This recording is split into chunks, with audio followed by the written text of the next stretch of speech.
Alassane Ouattara is xenophobic, the true father of Ivoirité exposed. Shocking and surreal scenes in Abidjan.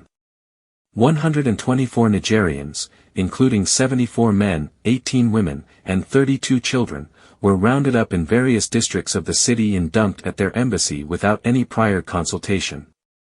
These individuals, including innocent children and elderly people, were treated like criminals solely because they originate from a neighboring country. Imagine for a moment if Laurent Gbagbo had orchestrated such roundups. The entire West African region would have erupted, accusing Gbagbo of xenophobia and persecuting northerners. But today, under Alassane Ouattara, a man born in Dimbokro, a Muslim of Burkinabe origin, who once claimed to be persecuted because of his background and faith, these practices are almost ignored. A blatant hypocrisy. Where are the voices of ECOWAS and other regional institutions? These roundups are not isolated incidents. For years, Malians, Burkinabes, and now Nigerians, have been subjected to arbitrary and brutal expulsions. What is even more outrageous is that never, absolutely never, are these methods applied to French or Lebanese nationals living in Côte d'Ivoire. Why this double standard? These actions clearly show that Alassane Ouattara's policies are selective and discriminatory.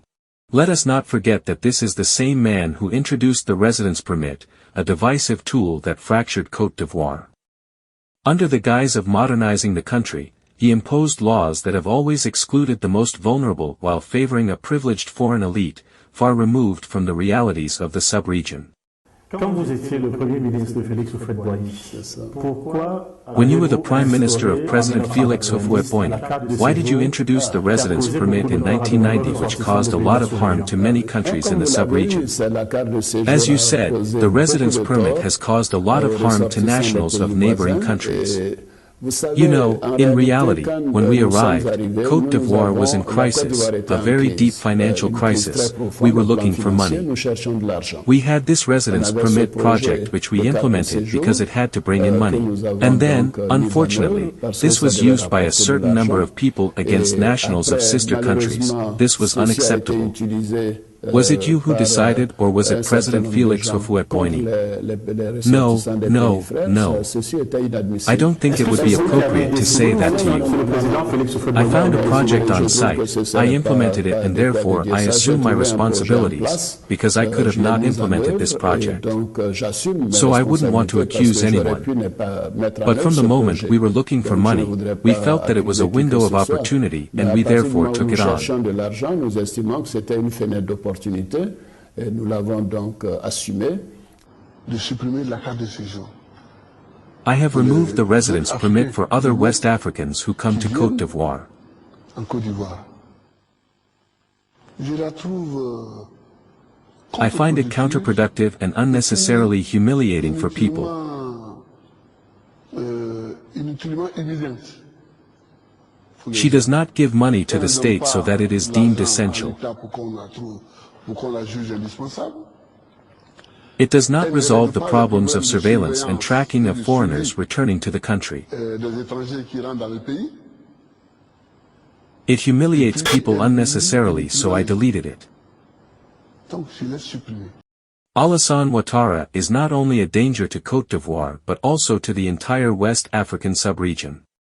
These roundups, expulsions, and discriminatory policies deepen ethnic and social tensions, threatening collective stability. This president, who once posed as a victim, now reveals his true face, that of a divider and an oppressor. Embassy of Niger in Abidjan. Abidjan, January 20, 2025. The Business Manager. To the Minister of Foreign Affairs, Cooperation and Nigerians Abroad. Niamey. Subject, Roundup of Nigerian Beggars.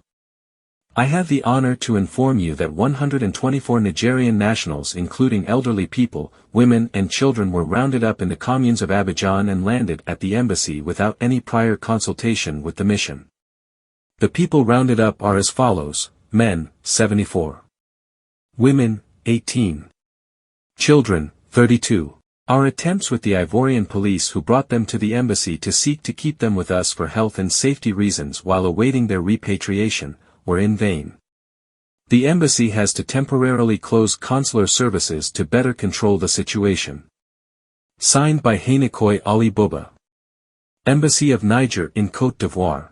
Chris Yapi does not lie. Find Chris Yapi on his 2 YouTube channels, his Rumble channel, his TikTok, X, Instagram, VK and Threads accounts.